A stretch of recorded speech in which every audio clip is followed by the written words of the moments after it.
Segunda a los Corintios,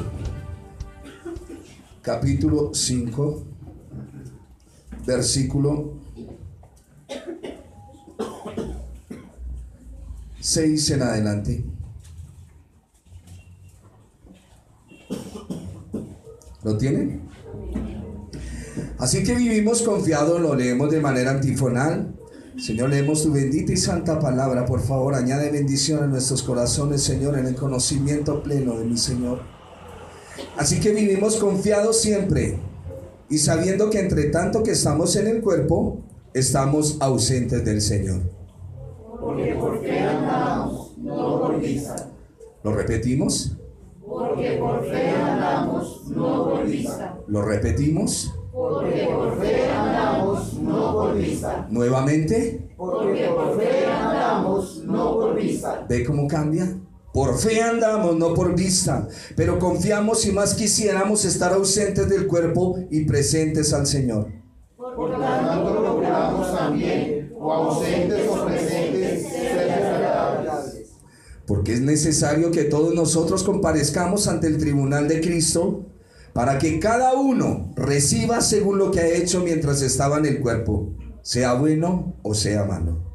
Conociendo pues el temor del Señor, persuadimos a los hombres, pero a Dios le es manifiesto lo que somos, y espero que también lo sea por vuestras conciencias. No nos recomendamos pues otra vez a vosotros, sino os damos ocasión de gloriarnos por nosotros, para que tengáis con qué responder a los que se glorían en las apariencias y no en el corazón. Porque si estamos locos es para Dios, y si somos cuerdos es para vosotros. Porque el amor de Cristo nos constriñe pensando esto, que si uno murió por todos, luego todos murieron. Y por todos murió, para que los que viven ya no vivan para sí, sino para aquel que murió y resucitó por ellos. De manera que nosotros de aquí en adelante a nadie conocemos según la carne. Y aún, si a Cristo conocimos según la carne, ya no lo conocemos así. De modo que si alguno está en Cristo, nueva criatura es. Las cosas viejas pasaron, y aquí todas son hechas nuevas. Y todo esto proviene de Dios, quien nos reconcilió consigo mismo por Cristo, y nos dio el ministerio de la reconciliación. Que Dios estaba en Cristo reconciliando consigo al mundo, no tomándoles en cuenta a los hombres sus pecados, y nos encargó a nosotros la palabra de la reconciliación. Así que somos embajadores en nombre de Cristo. Como si Dios rogase por medio de nosotros, os rogamos en nombre de Cristo, reconciliados con Dios. Al que no conoció pecado, por nosotros lo hizo pecado, para que nosotros fuésemos hechos justicia de Dios en él. Tomen asiento, mis amados hermanos. Vamos a un recorderis de la clase pasada para enlazar lo que venimos estudiando. ¿Alguien que recuerde algo? Decía el apóstol que aún no había de manifestarse, digamos, esa luz que está en nosotros, y que debido a eso pues el hombre exterior se iba deteriorando, pero a medida que íbamos conociendo al Señor, el hombre interior se iba rejuveneciendo y tomando fuerzas. Muy bien. Vamos a tener aflicciones de memoria y muchas cosas para ayudarnos para conocernos a nosotros. Amén. ¿Qué tal esa palabra esta semana? Excelente, ¿no? Dios cumple su palabra. Veníamos hablando sobre las ropas, cómo Adán y Eva son vestidos con ropas de pieles, y que ellos tienen que comenzar a cubrirse con esas ropas de pieles hasta que venga el verdadero sacrificio. ¿Amén? Quiero hablarles un poquitico de las ropas profetizadas en las vestimentas del sacerdote bajo el sistema antiguo de adoración, lo que se estaba leyendo en Levítico hoy. En el patio exterior, ¿qué tiene que ver esto? Ya les voy a explicar. En el patio exterior, con sus vestimentas de lana, salía el sacerdote, eran normales. Pero cuando entraban en el santuario mismo, en el lugar santo, entraban ya con otra vestidura, simbolizando lo que tiene que venir para el creyente. Porque aunque usted no esté glorificado, el día de hoy usted tiene un poder y una fortaleza la cual el enemigo no quiere que usted la entienda. Que esa es la fe que vence el mundo. Esa es la victoria nuestra. Que en medio de la debilidad florece esa luz.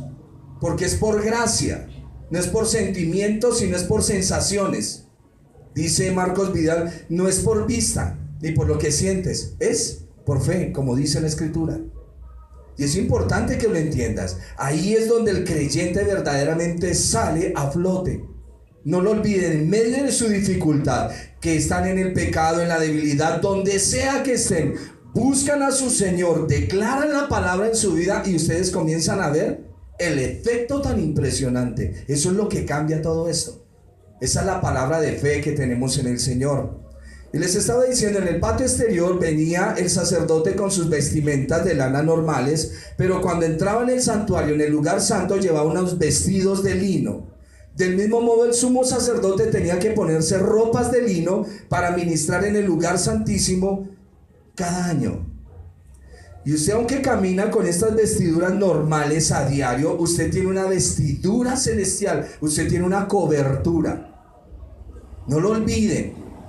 No lo olviden. Frente a las circunstancias de la vida, en un peligro de muerte, de asalto, de tentación, usted sabe que tiene un revestimiento en el Señor. No lo olviden. Lo que estamos haciendo en esta mañana es un ejercicio pequeño. Leemos un texto y lo leemos normal. Cuando lo repetimos vamos creando el sentido. Cuando volvemos y lo leemos, lo sentimos de verdad y luego entramos a la verdadera esencia del texto. Que eso es lo que tenemos que hacer. Lo que los músicos esta mañana venían batallando, a entrar a la presencia de Dios, a entrar a la presencia de Dios. Y todos ahí en esa batalla, porque todos venimos en debilidad. Y todos caminamos en debilidad. ¿Quién no tuvo circunstancias en esta semana? Recuerde que su salvación es por gracia, por medio de la fe. Y eso no de vosotros, pues es don de Dios. No por obras, para que ninguno se gloríe. Tenemos una vestidura de parte del Señor. En la época de los sacerdotes, en la época del Señor Jesús, Herodes le quitó las vestiduras a los sumos sacerdotes y al quitarle las vestiduras, ¿qué hizo? Los paralizó en el sacerdocio. ¿Qué es lo que hace el enemigo en la mente del creyente? Hacerle creer que no tiene el poder y que no está revestido de lo alto. Ahí es donde está el problema. Estaba meditando en ciertas cosas, ciertas situaciones, ciertos problemas. Y yo, Señor, pero ¿por qué me nublo? Si lo que me vienes enseñando aquí afuera es porque tú me estás mostrando algo que está sucediendo en la iglesia. ¿Por qué me nublo? Y a nosotros nos pasa, hay momentos que usted tiene la lucidez del Señor y dice, este problema viene, pero luego lo olvida. Al pasar el tiempo, usted dice, venga, pero yo ya sabía que venía por este lado. ¿Qué me pasó? ¿Por qué dejé minar mi mente y mi corazón? ¿Por qué no actué en la autoridad del Señor? Y ya vamos a entrar a nuestro texto. Herodes toma posesión de las vestimentas sagradas para mantener el control del sumo sacerdote, que de otro modo podría ser su rival por el poder. Así Herodes pudo mantener a sus sacerdotes subordinados. Así el enemigo, cuando le crea una mentalidad a usted y me crea una mentalidad a mí. A ver, vamos a salir un momentico. Cuando Daniel, Misael, Ananías y Azarías son llevados cautivos a Babilonia, ¿qué hacen con ellos? Cambian los nombres. ¿Les cambian los nombres para qué? Para cambiarle una identidad.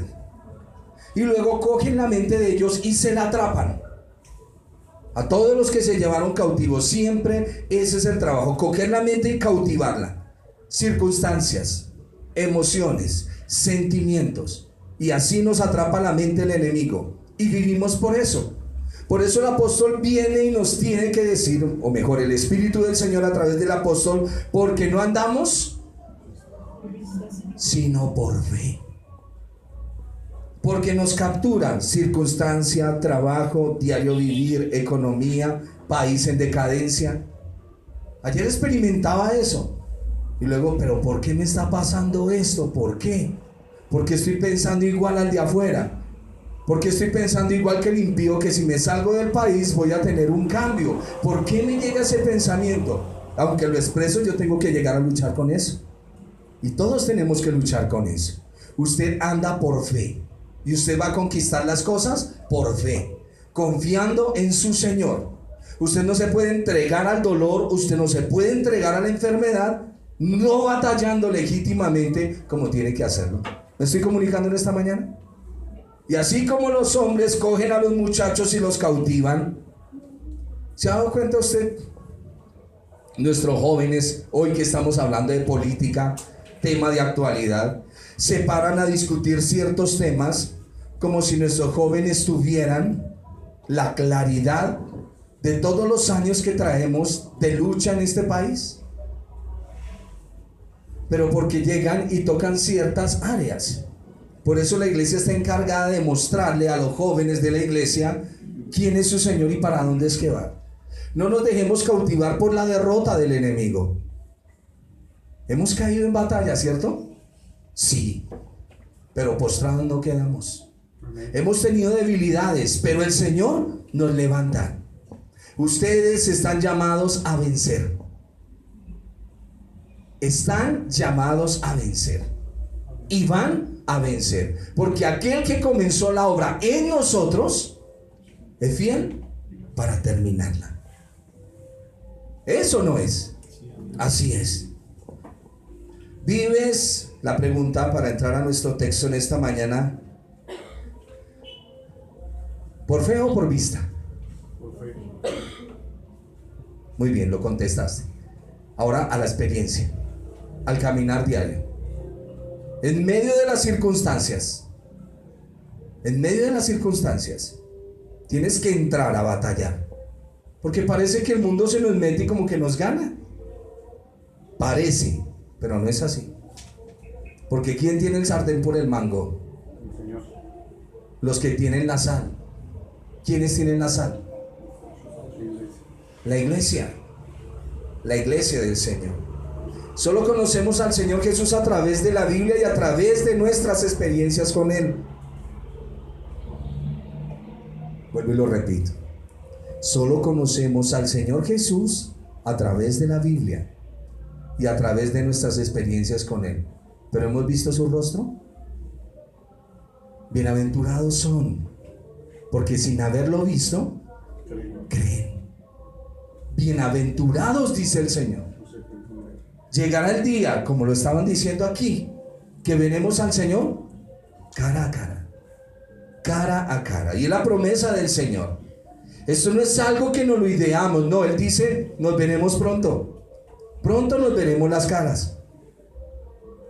Y es importante entenderlo. Pablo viene hablando y dice en el versículo 7, no se nos olvide, hermanos, que andamos por fe, no por vista. Pero confiamos y más quisiéramos estar ausentes del cuerpo para estar presentes con el Señor, que nuestra relación fuera tan clara con Él. Por tanto, procuramos también, o ausentes, o sea, no en vida, o presentes, serle agradables. Pablo está teniendo una confrontación con los hermanos que entraron a la iglesia, lo vamos a llamar hermanos, que son los judaizantes, que comenzaron con sus cartas de recomendación, y Pablo entra a decirle cuál es la carta de recomendación y cómo está escrita con tinta del Espíritu, y comienza a decir de la vida que tenemos en el Señor, de cómo tenemos una luz que alumbra, que es el conocimiento del Señor, que un día esta vasija de barro tendrá que quedarse acá y saldrá esa luz que el Señor ha dicho, que un día veremos cara a cara al Señor. Y él continúa aquí en lo que está hablando y sigue diciendo, los emisarios falsos siempre juzgan por la apariencia de una persona. Escúchenlo, aunque nosotros no somos falsos, tendemos a juzgar como el falso, ¿o no? ¿Usted no juzga por las apariencias? Decían por ahí, la primera imagen es la que cuenta.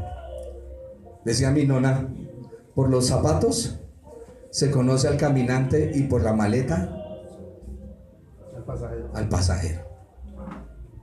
Y es importante que nosotros analicemos, no nos llevemos. A ver, si tenemos una persona con cierta lucha en la iglesia, vamos a decir que el hermano Pepito está en fornicación, ¿qué vamos a hacer nosotros? ¿A juzgarlo? ¿No? A ayudarle. Porque tenemos un ministerio, el ministerio de la reconciliación. Pero es necesario evidenciar para que la persona se dé cuenta. ¿Se ha dado cuenta usted de que usted no es una persona tan mala como los otros? ¿Se ha dado cuenta usted que usted tiene un nivel espiritual que yo no sé por qué lo juzgan? Y nosotros tendemos a tener un alto concepto de nosotros mismos. Pero el apóstol está diciendo, los falsos juzgan según las apariencias. Por eso acaba de decir, no andamos por vista, sino por fe. Entonces, ¿qué ve en su hermana de al lado? Mírelo, por favor. Échele una miradita a lo lindo que es. Mire qué ve en él. Esos hombres que van a ser glorificados. Esas mujeres que van a ser glorificadas. Mírelo, hermano, mírelo. Para que usted de la misma manera le tenga misericordia y lo ayude en el trabajo.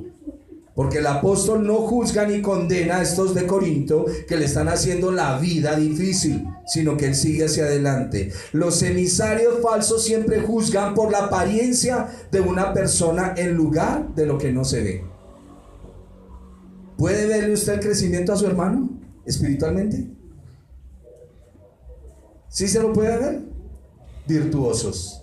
Agradezco al Señor por eso.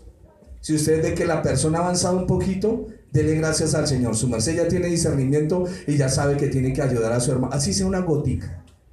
Usted sabe que de granito en granito se llena el pollo. De grano en grano se llena el pollo. Y de poquito en poquito su merced viene en la lucha. ¿Quién no lucha con las pasiones? ¿Quién? ¿Quién? Y muchos tienen pasión de gavilanes, pero tienen pasiones. Y es importante que usted entienda que tiene dificultades, pero que tenemos un Dios poderoso. Hay veces llegamos hacia la iglesia. Si lo viéramos entrar como un guerrero, esa espada oxidada y esa armadura vuelta a nada, espelucado. Así llega el hermano, pero el Señor dice, vamos para adelante. Cámbienme esa vestidura, démenle fuerza. Lo que el Señor hizo con Elías. ¿Qué hizo con Elías? Cuando estuvo en la debilidad, ¿qué hizo? Amén. Le dijo, come y acuéstate, acuéstate, porque te espera largo camino. Le preparó su comida. Y eso es lo que nos corresponde a nosotros. Versículo 9 y 10. Dice el apóstol que anhelamos, o procuramos, o deseamos. Por tanto, procuramos. ¿Qué procuraba el apóstol? Agradar a Dios, ya sea en este cuerpo o en el celestial. ¿Cómo agradaba él a Dios? Llevando el evangelio. Perfecto, perfecto.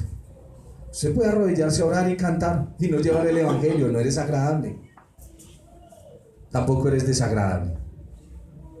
Pero la persona que anda ocupada en función de lo que su Señor quiere, ¿qué necesita? ¿Qué necesita en ese trabajo? ¿Auto? ¿Casa? ¿Avión? ¿No es que su jefe lo está mirando? Entendamos lo que el apóstol quiere decirnos y lo que el Señor también. El apóstol dice, anhelamos, procuramos agradar a Dios, ya sea que estemos vivos o que partamos, porque todos tendremos, versículo 10, porque es necesario que todos nosotros comparezcamos ante el tribunal de Cristo, para que cada uno reciba según lo que haya hecho mientras estaba en el cuerpo, sea bueno o sea malo. Y aquí me voy a despachar en el griego hablando de bima y de todas esas cosas. No, es más, tengo un conflicto y una confrontación, porque yo sé que cuando venga el Señor a usted no le van a preguntar nada. Según tengo entendido, en el Señor no hay escalafones. Ah, usted hizo mejor que este, acá. Ah, usted lo hizo regular, acá. Somos un cuerpo. Por eso los invito a que ustedes vuelvan y reestructuren el tribunal de Cristo, a que lo analicen bien. Allá cuando el Señor venga seremos transformados y ya no tendremos recuerdo del mal ni de las penas, para que reestructure el tribunal de Cristo.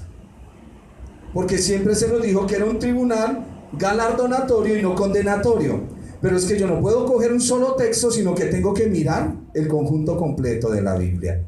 Pero lo que sí es cierto, lo que el apóstol está diciendo es: si ustedes no caminan conforme la fe del Señor, un día despertarán a la realidad y serán juzgados de acuerdo a sus obras. Apocalipsis capítulo 20. El mar entregó sus muertos y fueron juzgados, desde el más grande hasta el más pequeño, conforme a sus obras, por la ley. ¿Tú vas a ser juzgado por la ley? Ya fuiste juzgado por la ley. ¿En quién? En la persona del Señor Jesús. Por eso, tratar de sacar una parte de la Biblia de su contexto a veces es un problema, por tener lucidez en algo. Creo que me toca mirar, porque parece ser que el tribunal de Cristo y el trono blanco tienen un mismo suceso. Creo que es un mismo suceso. Después vamos a estudiar eso a profundidad, donde su merced se puede despachar con cuanta pregunta quiera. Pero solo de ahí, ¿no? Solo ahí de lo que estamos mirando. Porque hay hermanos que a veces le preguntan: no, hermano, ¿por qué será que no me coge la señal del satélite? Ah, eso sí no lo sé. Sí, hay veces salen con preguntas raras. Estamos hablando del cielo y terminan en el infierno. Tenemos que ser centrados en lo que hacemos. Y dice el apóstol que todos tendremos que rendir cuentas un día. Pero no solo esperen la eternidad. Usted rinde cuentas acá. Hay hermanitos hermosos que ya han venido aprendiendo. Hermano, más bien no diga esas cosas, porque en estos días le toca a usted pasar al tablero, ¿cierto? Y parece ser que esa es una especie de tribunal pequeño, donde lo que usted habló tiene que ser confrontado en su propia vida. Yo he tenido unas luchas estos días impresionantes y le digo: Señor, ¿qué pasa? Yo creí que ya no había esto. Yo lo creí. Por eso les digo que hay veces creemos que no tenemos algo, pero ahí está. Ahí está. Solo en la sujeción del Señor es que no está. O sea, parece que no está. El Señor apaga eso. Sigamos. Conociendo pues, a ver, leo desde el 10. Porque es necesario que todos nosotros comparezcamos ante el tribunal de Cristo, para que cada uno reciba según lo que haya hecho mientras estaba en el cuerpo, sea bueno o sea malo. Vuelvo y les digo, vamos a después a mirar este texto. Y sigue diciendo el apóstol Pablo: conociendo pues el temor del Señor. O sea, qué miedo con el Señor. Conociendo que horrenda cosa es caer en manos de un Dios vivo. Conociendo pues el temor del Señor, persuadimos a los hombres. Pero a Dios le es manifiesto lo que somos, y espero también lo sea a vuestras conciencias. ¿Qué es lo que está diciendo el apóstol? Miren, si hay alguien en la iglesia creando una división, creando un problema, persuadimos a tal persona que no sigue en eso, porque tendremos que dar cuentas ante el Señor. Eso es lo que está diciendo. Y con el Señor las cosas son tenaces. Ustedes ya lo saben, ¿no? Ustedes lo saben, que horrenda cosa es caer en manos de un Dios vivo. Que si usted entra en una disciplina al Señor, no podemos ir a negociarle. Con Él no se negocia. Ya lo saben, ¿no? Y si no, vaya y pregúntele a David con el niño. O vaya y pregúntele a Abraham con Sodoma y Gomorra. Vaya, pregúntele. A ver si el Señor cambia de parecer.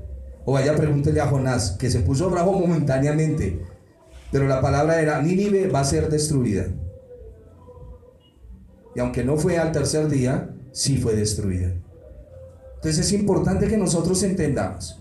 Escuchemos la voz del Señor y caminemos como Él dice. Y dice en el versículo 11 el apóstol que el temor del Señor está asociado con el tribunal de Cristo, sabiendo que hay un juicio que viene.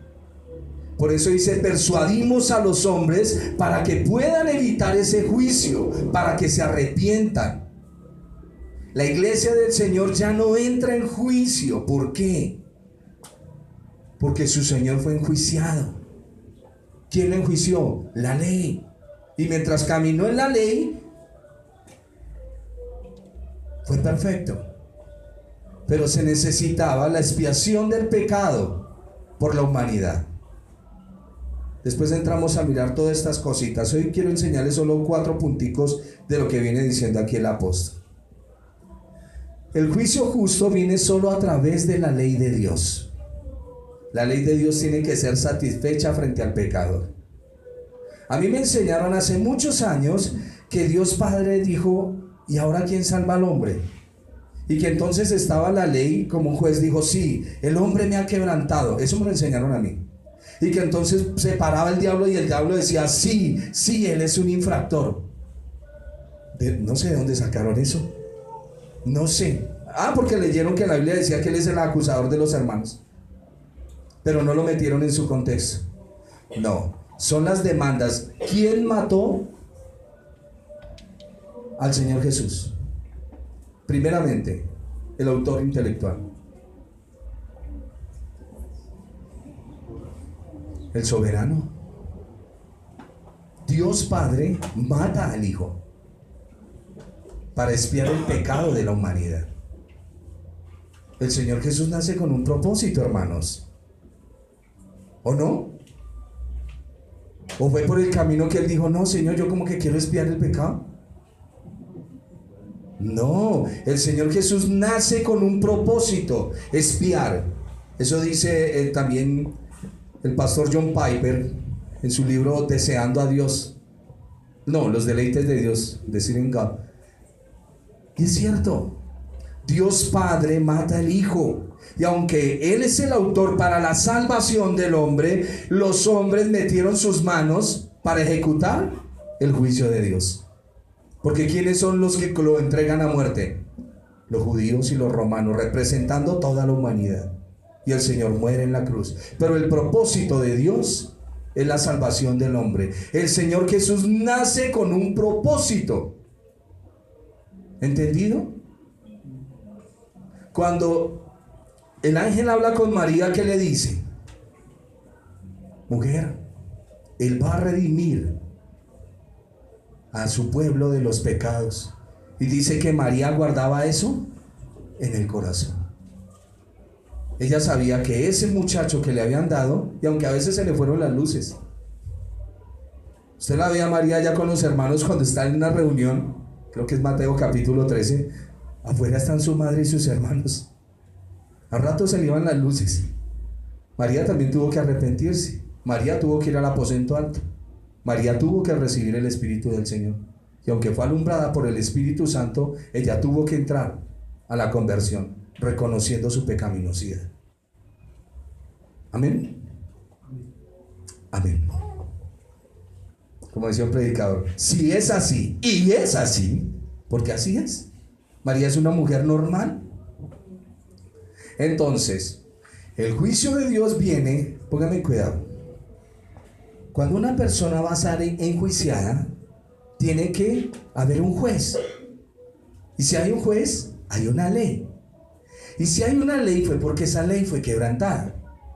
Como fue quebrantada esa ley, por haber quebrantado esa ley, entonces lo vamos a juzgar de acuerdo a la ley que quebrantó. ¿Estamos? Como su merced lindo y yo fuimos enjuiciados en el Señor, ya no vamos a ser juzgados por Dios. Pero si alguna persona aquí en el auditorio no ha entregado su vida al Señor, ¿qué es entregar su vida al Señor? Es decirle: Señor Jesús, yo he cometido lo malo delante de ti. Pero ¿cierto que aquí nadie ha hecho lo malo? No hemos hecho cositas escondidas donde creemos que nadie nos ve, pero que Dios sí lo vio. Y eso se lo van a cobrar. Por eso es mejor decirle: Señor, ¿qué hago? Ayúdeme. Y Él dice: el que confiesa su pecado, lo confiesa, o sea, reconoce que lo tiene. Porque es que nosotros no lo tenemos. Ese es uno de los grandes problemas. No reconoce nuestro pecado. El que reconoce su pecado y se aparta, alcanzará misericordia. ¿Y cuál es la misericordia? La salvación por gracia. Pero mientras usted no le diga al Señor, Señor, yo pequé contra ti, no hay salida. No la hay. Por eso en Apocalipsis 20 dice que fueron abiertos los libros y el libro de la vida, y el que no se haya inscrito en el libro de la vida fue lanzado. Porque es que después de que una persona muere, es en vida que justifican al ser humano, no en muerte. Es en vida reconociendo su pecado. Ya después de muerto usted puede alegar, Señor, yo me porté bien. ¿Recuerdan al rico y Lázaro? Es más, él no dice que él es pecador, pero dice, ay, yo tengo familia. Se volvió evangelista en el infierno. Yo tengo familia, déjeme llegar y ir y decirle, porque no quiero que mis hermanos lleguen acá. Lo que causa el infierno, ¿no? Pues vuelve hasta evangelistas a la gente. Sigamos. Verso 12. Me gusta esta parte. No nos recomendamos pues otra vez a vosotros, sino os damos ocasión de gloriarnos por nosotros, para que tengáis con qué responder a los que se glorían en las apariencias y no en el corazón. Y esto es un trabajo que el Señor viene haciendo en mi vida y viene haciendo en ustedes. No vamos a juzgar a las personas por la apariencia de su condición. Vamos a ayudarlos a que crezcan cada día más. Vamos a ayudarlos a que crezcan. Si un hermano crece, usted crece, ¿cierto? No es como en las iglesias donde uno iba a que crezca, hermano, crezca, y le ponían la mano en la cabeza y uno tratando de salir. No, aquí es conforme el Señor verdaderamente enseña. Al parecer algunos pensaban que Pablo y sus compañeros estaban locos por la siguiente aseveración que él va a decir. Y si no, él no habría sacado a colación el tema. Mire lo que dice. Porque si estamos locos es para Dios, y si somos cuerdos es para vosotros. Porque el amor de Cristo nos constriñe pensando esto, que si uno murió por todos, luego todos murieron. Y por todos murió, para que los que viven ya no vivan para sí, sino para aquel que murió y resucitó por ellos. ¿Qué es lo que viene el apóstol Pablo diciendo? Dice, cartas de recomendación. Lo único que tenemos es cartas de defunción. ¿Me están oyendo? ¿Qué es lo que tiene usted? Cartas de defunción. ¿Por qué? Porque ustedes ya murieron con el Señor. Ustedes ya murieron con el Señor. Y estos misterios tenemos que aprender a entenderlos en el Señor. Aunque vivimos todavía en este cuerpo que se viene desgastando, yo ya tengo una nueva vida en el Señor. Yo ya resucité en Él. Es mi primera resurrección. Cuando rendí mi vida al Señor fue mi primera resurrección. Porque estaba muerto en delitos y pecados. O sea que estoy muerto para el pecado y para el mundo. ¿Entendido? Dígame amén para sentirme bien. Las cartas de recomendación. Recuerden, lo único que se puede presentar son cartas de defunción. Es lo único que se puede pedir. Pablo dice, ya no más con esto, pues ya no vivimos para esta vida. Ya no anden preguntando de qué escuela vienen ustedes. Ustedes vienen de Gilel, de Chamay, ¿de dónde vienen ustedes? Son anglicanos, presbiterianos, luteranos, bautistas, metodistas, pentecostales, bauticostales, lo que usted quiera. ¿Qué es usted? Y el apóstol dice, ya no más con eso, ya no más. ¿Y por qué está diciendo eso? Porque ya no vivimos para nosotros. Si Cristo murió, yo morí con Él. Y si Él resucitó, ahora vivimos para Él. ¿Y qué es lo que Él quiere? A ver, le voy a poner este ejemplo. A nuestro amado Señor le gustan, dijo la hermana aquí exponiendo un salmo, los Ferrero Rocher. ¿Le gustan los chocolates al Señor?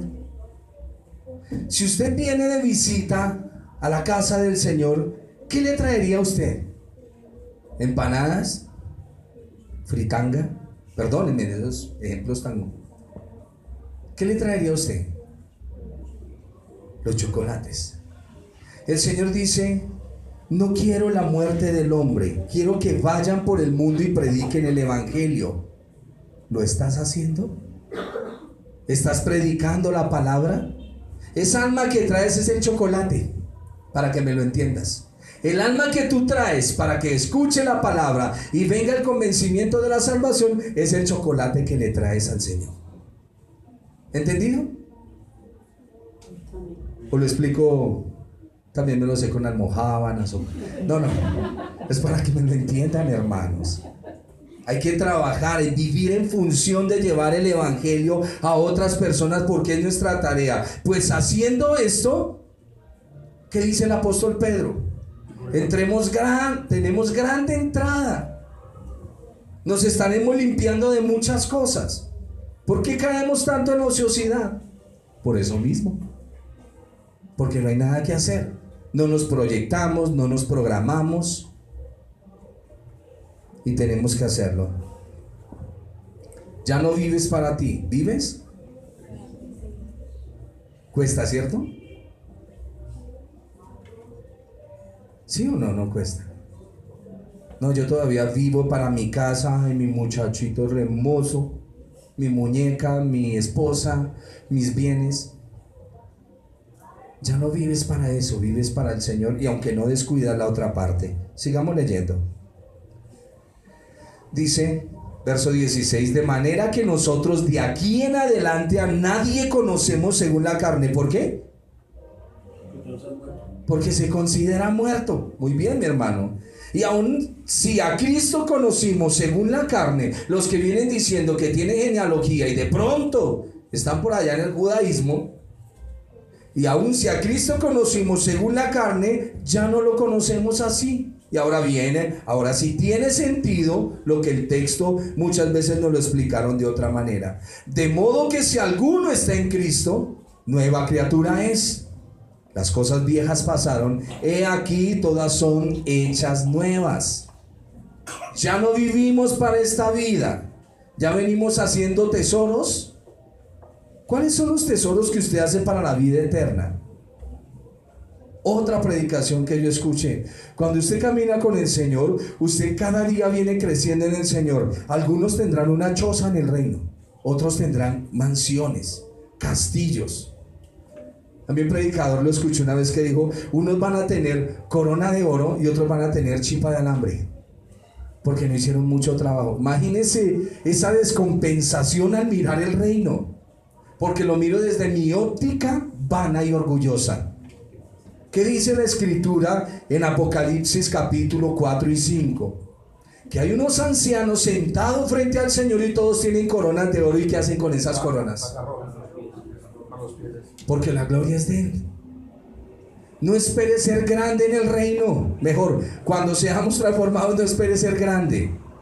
El Señor dijo que el que quiera ser grande en el reino, ¿qué tiene que ser? Lo que no queremos: ser siervos. El versículo 17, de modo que si alguno está en Cristo, usted ya no pertenece a esta vida, pertenece a otra vida, a una vida más importante, a la real vida. ¿Está mirando? Porque con Cristo estamos sentados en lugares celestiales. ¿Está mirando eso? ¿Su merced está luchando porque poder fluya de usted? ¿O no? ¿Sí está luchando por eso o no, hermano? Debe ser su lucha. Debe ser su lucha. Que el poder fluya a través de usted. Porque eso dijo el Señor. ¿Qué dijo? Recibiréis poder. Cuando hayan recibido el Espíritu Santo, seréis investidos de poder. Eso es lo que el enemigo ha querido taparnos la mente. Eso es lo que ha querido enceguecernos. Que los creyentes no miren el poder que hay en ustedes. ¿Quién tiene la autoridad de sujetar a los hombres en el pecado o de libertarlos? La iglesia. Todo lo que atares en la tierra será atado. Si ustedes se ponen 2 o 3 de acuerdo en una disciplina para salvar a un hombre, ¿qué dice? Yo lo haré. Yo lo haré. Y si es también para castigo, yo lo haré, dice el Señor. Porque donde hayan 2 o 3 reunidos en mi nombre, allí yo estaré. Y es importante orar y pedirle al Señor que nos ayude en esa situación. Quisiera que me mirara un momentico a Laura, que la veo decaída. ¿Necesitas algo? ¿Estás bien? Sí, porque se me le estaba yendo el color. Sigamos en esa enseñanza.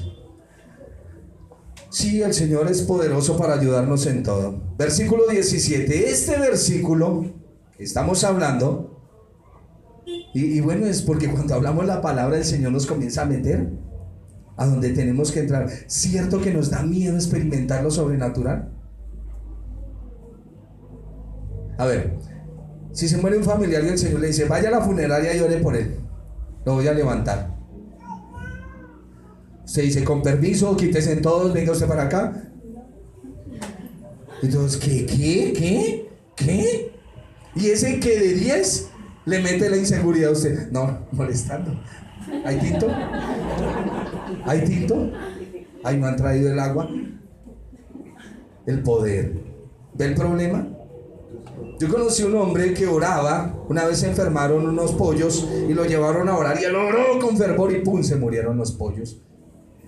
Luego volvieron a llamarlo porque estaban unas gallinas enfermas, y él oró por las gallinas y se murieron las gallinas. Y cuando iban a orar, todo el mundo salía a correr porque ese tipo es de mal agüero.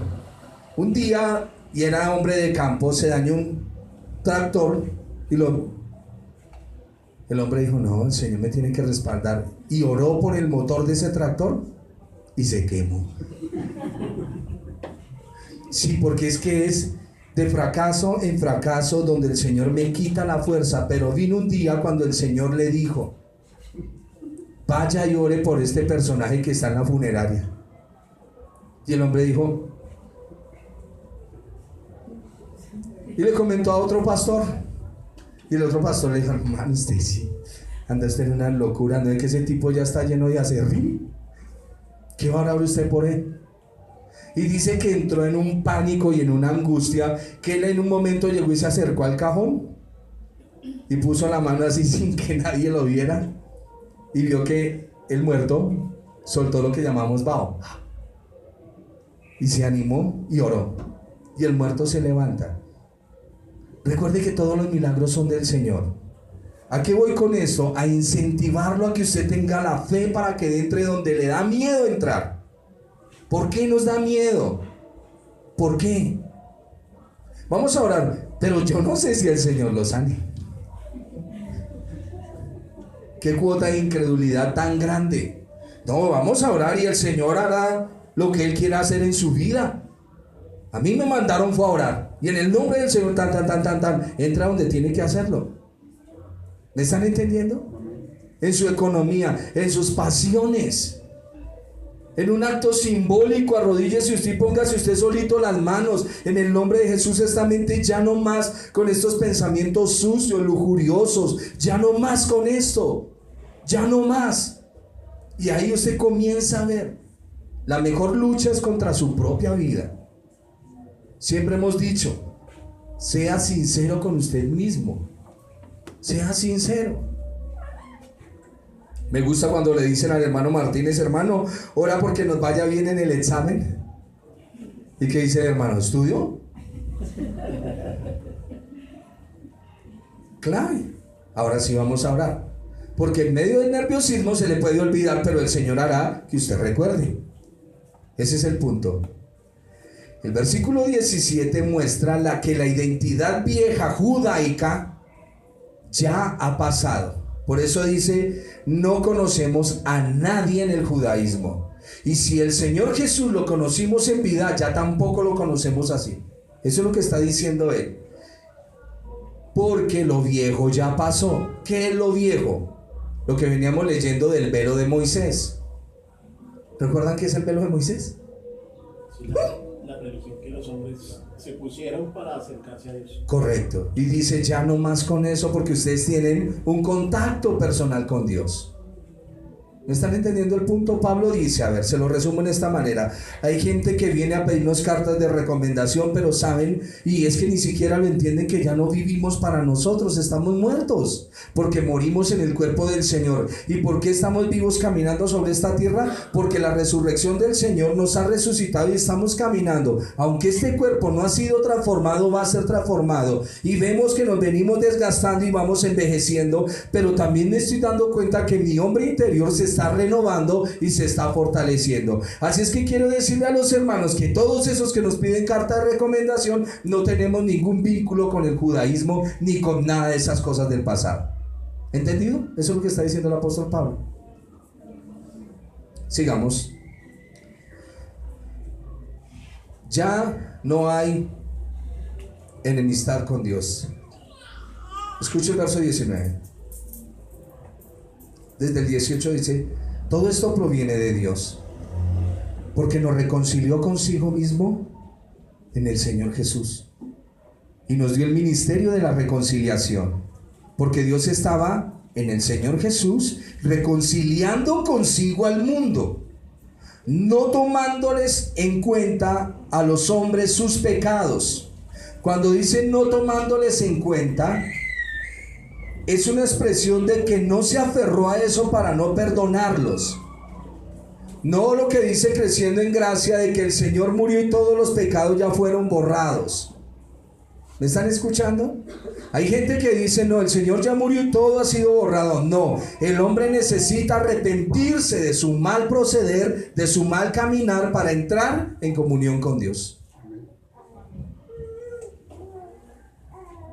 Y cuando ya se arrepiente, ya hay una reconciliación de parte del Señor. Dice Pablo que toda la humanidad estaba muerta espiritualmente y bajo la sentencia física de la muerte. El Señor Jesús canceló la muerte, la sentencia, y convirtió la muerte espiritual para nosotros en vida espiritual, a través de una nueva creación. Verso 20, ya voy a terminar. Así que somos embajadores en nombre del Señor Jesús, como si Dios rogase por medio de nosotros. Os rogamos en nombre del Señor Jesús, reconcíliense con Dios. Al que no conoció pecado, por nosotros lo hizo pecado, para que nosotros fuésemos hechos justicia de Dios en él. Y venimos acá. Escúchenme en estos 4 puntos que les voy a decir. Escúchenmelo muy bien. Es como una mano, es como unas bases de la salvación: propiciación y expiación. Esas palabras son sinónimas: propiciación y expiación. ¿Cuáles? Propiciación y expiación. Significan lo mismo, con la diferencia que la palabra propiciación viene del griego y la palabra expiación proviene del hebreo. ¿Entendido? Expiación del hebreo, propiciación del griego. Son palabras sinónimas y están en la persona del Señor Jesús.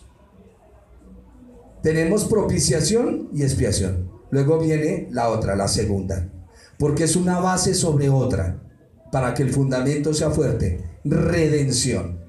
¿Qué es la redención?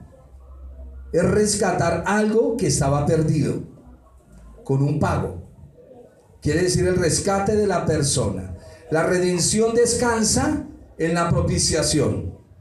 La redención descansa en la propiciación. ¿Estamos? El Señor, Dios Padre escogió al Señor Jesús para expiar el pecado. En esa persona va a ser expiado el pecado. En esa persona se van a rescatar los que están perdidos. Por eso Él es la base. La base de la expiación, la base de la redención es la expiación. La base de la redención es la expiación. Redención es rescatar algo que estaba perdido. Quiere decir el rescate de la persona. La redención descansa en la propiciación y la propiciación es la base de la redención. No son lo mismo. Por eso les dije, son 4 punticos para que los tome así. Luego vamos a adentrarnos en eso. No hoy. Justificación. La persona que ha sido ¿qué? Redimida. La persona que ha recibido expiación automáticamente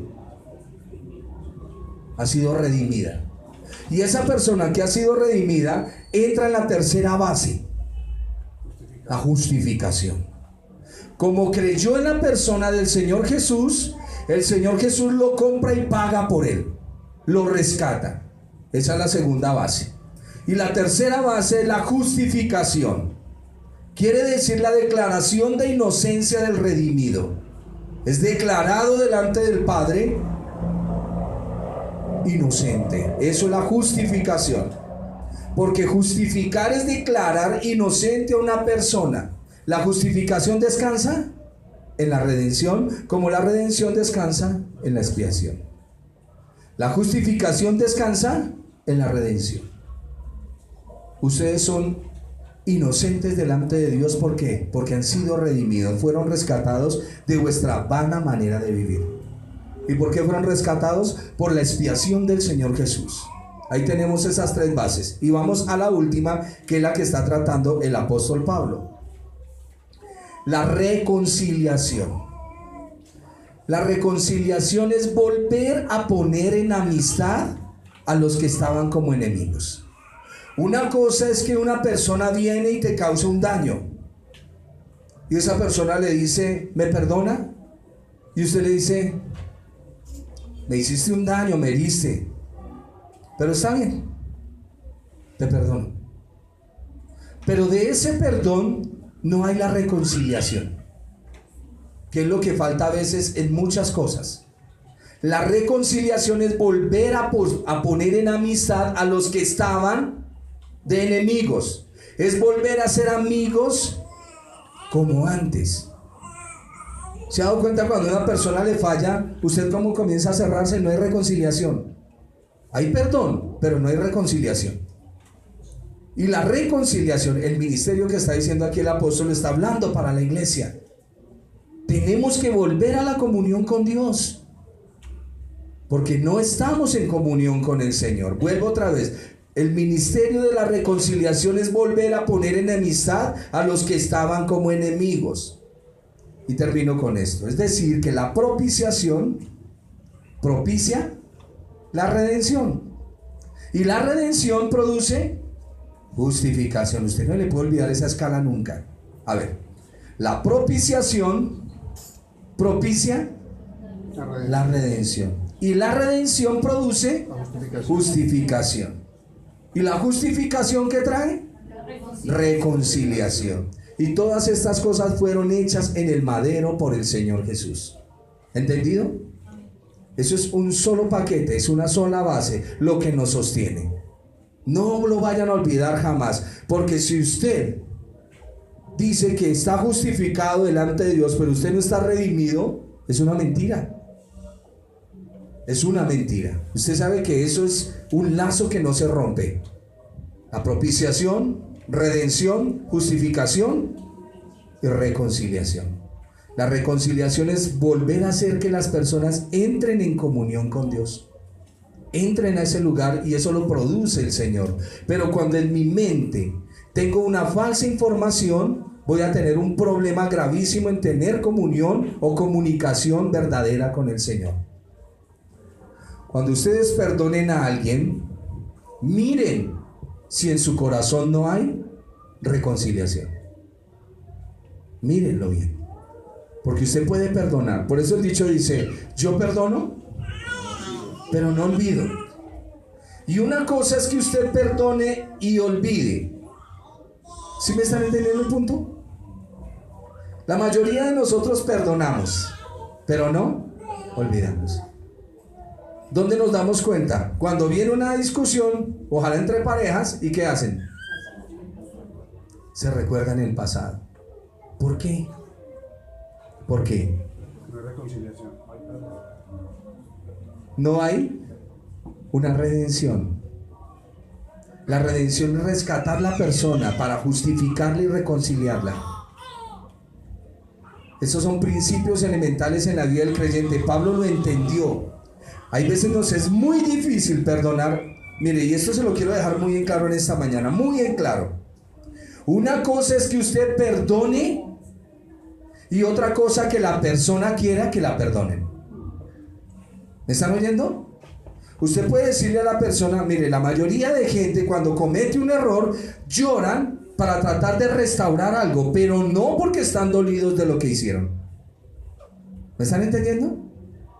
Hay gente que usted le dice, no, sí está bien, yo te perdono, pero esa persona no quiere el perdón realmente, porque no quiere un cambio. Escúchenlo. Escúchenlo. No, tranquilo, yo lo perdono, pero esa persona no quiere cambiar. ¿Qué significa el arrepentimiento? Es el reconocimiento de que fallé e hice un mal. Y ahí es donde viene la restauración. Para que haya propiciación, usted tiene que reconocer quién es usted. Fue un vil pecador que no tenía salida y necesitó al Señor Jesús. Y lo ve a Él como el único que le puede ayudar. Muy bien, excelente. Expiado su pecado. Como fue expiado su pecado, el Señor lo saca, lo redime. Y aparte de que lo saca, dice, hay que limpiarlo, justificado. Y después de eso, entre tranquilo, no ha pasado nada. No ha pasado nada. Ya todo está castigado en el Hijo. ¿Entendido? Mediten en esas palabras. En la próxima clase seguimos porque esto sigue hasta el próximo capítulo. La disertación de Pablo en cuanto a que las cosas viejas pasaron. Las cosas del legalismo, del judaísmo, de las malas enseñanzas, todo eso pasó. Hoy en día estamos experimentando, es una comunión con el Señor. Vamos a cerrar nuestros ojitos.